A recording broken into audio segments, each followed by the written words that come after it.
Welcome to the Startup Pregnant podcast, where we talk to creative leaders about what it means to be an entrepreneur and a parent. I'm your host, Sarah K. Peck.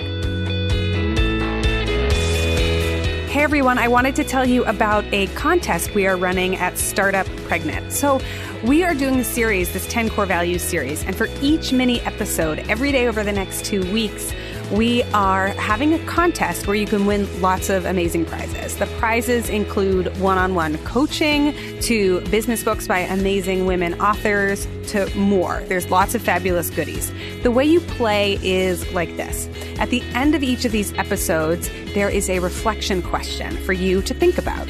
So listen to the 10-minute episode and then answer the question. Go pop over to our blog at startuppregnant.com and write your answer to the question. And every time you post a comment, you get another chance to win. So the contest is open November 13th through November 30th, 2017. So I hope you enjoy. Take a listen to this episode and then go leave a comment on our blog to play in the contest. Hey everybody, welcome back. We are on the 4th episode of our series called the 10 by 10. We are doing 10 episodes that are 10 minutes each, and we're releasing them one new one every single day over a 2-week period. So if you've been listening along, this is the 4th one. If you haven't joined us yet, and this is the first one you're diving into, check it out. It's a series of 10 episodes, all looking at the core values of the Startup Pregnant philosophy. So today, number 4, our 4th core value is that life is not all hard labor.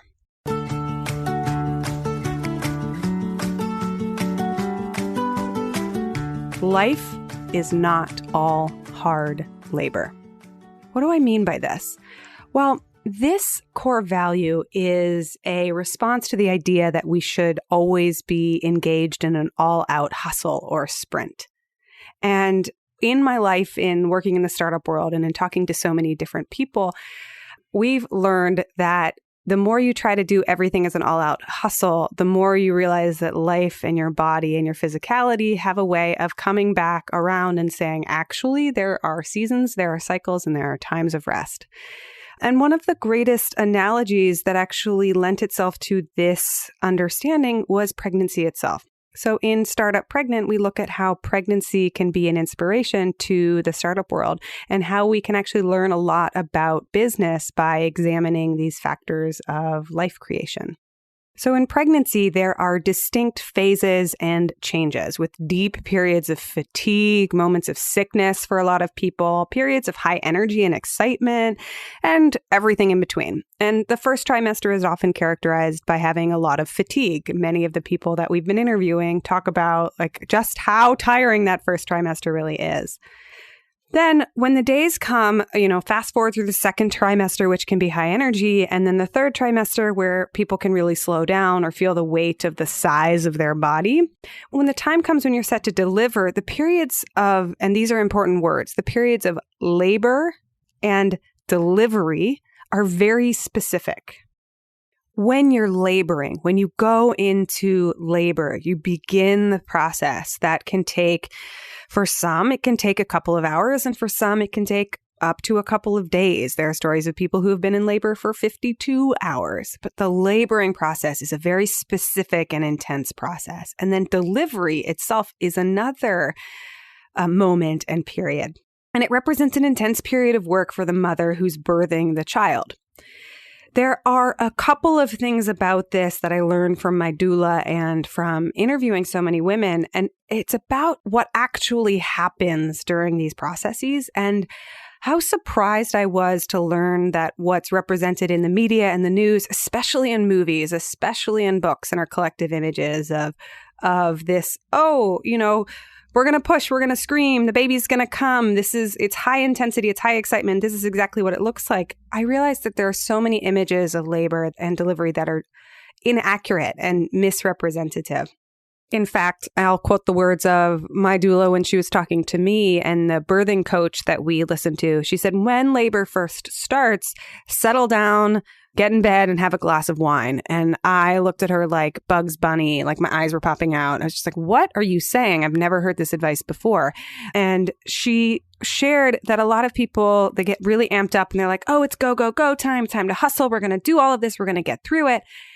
And there's this physiological response that happens in your body where you're gearing up for a really long, intense time period, and you're going to need to preserve the energy that you have. So in between contractions, which can come 20 minutes or an hour apart in the very beginning as you're starting to go into labor, you take a moment to rest. And the early stages of labor can require you to be in the parasympathetic nervous system, which means that you need to slow down, loosen, soften, and really allow in order for this next phase of growth to happen. These were wild ideas that I had actually never come across before. And as I started to study them and learn, oh, look at this pattern. You push, there's something really hard and really challenging. And then there's a yielding and a resting and recovering. And then there's a pushing and there's a challenging. And then there is an intense time period. All of labor and delivery is characterized by an overwhelming amount of pushing and work and energy that the time immediately after the delivery of the child, the first 30 days in many cultures is signified by a resting and a recovery and a time to really, there's some cultures have phrases that say, don't let the baby's feet touch the ground. And other cultures have women aren't allowed to get out of bed for the first 30 days because of the intensity of the rest from this huge amount of work that you just did. So what are the implications for how we show up to work? And what does it mean for a culture that glamorizes the 24/7, always on, all out hustle mentality? The important thing in this philosophy that life is not all hard labor is not that we're not ever hustling. It's just that we haven't turned the dial up to 150% as our default baseline state of being. And in fact, there's a lot of wisdom from knowing how and when to press down the pedal and then release and rest and restore. There are seasons, there are cycles, and there are phases. And managing this energy actually is what allows hustle to happen in the first place. We achieve great things like delivering human beings out of our bodies through this ability to dial up and dial back and tap into the variation that's needed in our energetic pressing forward. So as a short story that relates to this, a while ago, I'm going to say 6 or 7 years ago now, I was managing some people on one of the teams when I was working in an architecture office. And I remember everyone was so eager to always show that they could hustle. And they said, I'll come in, I'll stay late, I'll come in, I'll stay late. And one woman came in and she was very sick and she had a cold and she'd been sick for a while. And she said, that's okay, I can stay up late and do it. And it was my job as her teammate, and in this case as her boss, to say, no, not tonight. Like, don't push yourself into the, even more sickness just to accomplish this internal deadline. There's going to come a time when I will ask you to do this, right? There will be that moment when the deadline is that important and we are going to have to dive in and find those deeper reserves. But it's not all the time. And when we act like it is all the time, it's really disconcerting and unhealthy and unhelpful to our businesses and to our work.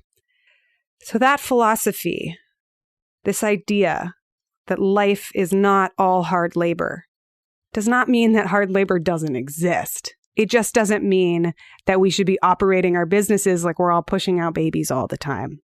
There are 9 months, 10 months before that, and there's lots of time after that. And these rhythms and cycles are what allow for the greatest growth and creativity and production. So as a reflection for you, what does it mean to hear this idea that we don't have to hustle all the time? And when you reflect on your own life or your own work culture, where would you say the dial is set to? Is the default 50%, 70%, 90%, 150%? Where are you dialed into, and what is the expectation of a baseline? And then what is the communication around variation? So that's all for episode number 4 in this series, this 10 by 10. This one, core value number 4, is that life is not all hard labor. As always, if you found resonance with this and this is an idea that you think somebody could really benefit from, share the episode. We are still a brand new podcast and we love it when you share our work. You can also hit subscribe on iTunes and you can leave us a review. Those are things that also really help in these early days of podcasting. If you want any of the show notes or you want to leave a note with your reflections, head over to startuppregnant.com where we have all of the episodes on our blog and we have further resources for everything that we're talking about on the show. Thanks, and I will see you on the next episode.